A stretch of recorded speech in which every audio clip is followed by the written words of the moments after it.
பிளான்ட்ஸ்லாம் வந்து இந்த சாயிலில் பட்டு கொஞ்சம் காஞ்சி போன மாதிரி அழுவி போயிடுங்க லீஃப்லாம். அதனால் நான் என்ன பண்ணுறேன், ஒரு குச்சை வச்சு இந்த மாதிரி நான் கட்டி வச்சுருக்கேன். இது நான் எங்கே பார்த்தேன்னா, எனக்கு எங்கே இந்த ஐடியா கிடச்சிதுன்னா, க்ரீன்லேண்ட் நர்சரிக்கு போனேன். அப்போ தான் அவங்க வந்து இறக்குனாங்க வண்டியிலேருந்து. நான் அப்போ பார்த்தேன், ஒரு குச்சை வச்சு இந்த மாதிரி எல்லா பிளான்ட்ஸ்லேயும் ஒரு குச்சை வச்சு இந்த மாதிரி கட்டி வச்சுருந்தாங்க. ஏன்னா வந்து இந்த லீஃப் வந்து அழுகக்கூடாதுன்ட்டு அதை பார்த்து நானும் ட்ரை பண்ணியிருக்கேன் இப்போ. அதனால் இப்போ காஞ்சி அழுகிற நிலைமைக்கு இருந்தது. இப்போ நான் கட்டி விட்டதுனால இது புதுசாக வருது பாரு. அதனால் இந்த மாதிரி நீங்கள் ட்ரை பண்ணி பாருங்கள், எதுவுமே அழுகாதுங்க. இது ஸ்ட்ராபெரி கோவாங்க. நான் வந்து இந்த 20 லிட்டர் டப்பில் தான் வச்சுருக்கேன். இந்த வேர் வந்து நல்லா விடுதுங்க. அதான் என்ன ஆகுது, தண்ணி இருந்தும் இந்த மாதிரி வாடின மாதிரி இருக்குது. அதுக்கு என்ன பண்ணணும்னா, நம்ம வந்து இந்த பிளான்ட்டை எடுத்துகிட்டு ரூட்டெல்லாம் கட் பண்ணிவிட்டு திருப்பி இதே பாட்டில் நம்ம வச்சிடணுங்க. நான் அந்த மாதிரி நான் வைக்கும்போது உங்களுக்கு காட்டுறேன் பாருங்கள். இது வந்து இந்த மாதிரி இருந்தாலே இது வந்து ரூட்டு ஃபுல்லாக ஆயிருக்குன்னு அர்த்தம். நம்ம வந்து இந்த பிளான்ட்டை எடுத்துகிட்டு ஃபுல்லான ரூட்டை கட் பண்ணிவிட்டு திருப்பி இதிலே போட்டுடலாம்.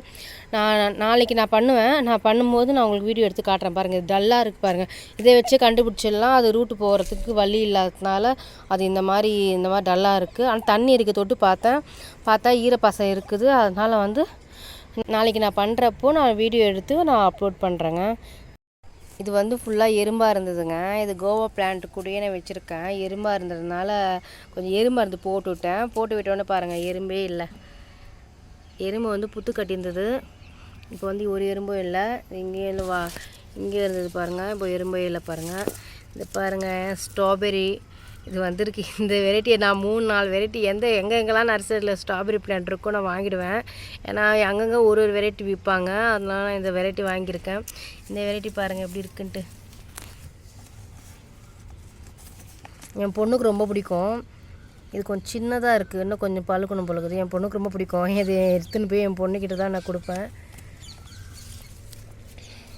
நான் நிறைய ஸ்ட்ராபெரி பிளான்ட் வச்சுருந்தேன் பாருங்கள். எல்லாம் மாற்றி வைப்பேன் பாருங்கள். அதுலேயே வந்து எல்லாமே அழுவி போயிடுச்சு. இனிமேல் நான் எல்லாம் சின்ன பாட்டில் வைக்கலான்ட்டு ஒரு ஐடியாவில் இருக்கேன். பாருங்கள் எவ்வளோ ஃப்ரெஷ்ஷாக இருக்குது பாருங்கள். நம்ம வந்து ஸ்டோர்லலாம் வாங்கினோன்னு வச்சுக்கோங்க, அது வந்து கொஞ்சம் அழுகி போயிருக்கும், ப்ரௌனாக இருக்கும். இது பாருங்கள், இந்த ஸ்ட்ராபெரி எவ்வளோ ஃப்ரெஷ்ஷாக இருக்குது பாருங்கள். பார்க்குறதுக்கே சாப்பிடணுன்ட்டு ஆசையாக இல்லை. Okay friends, thank you.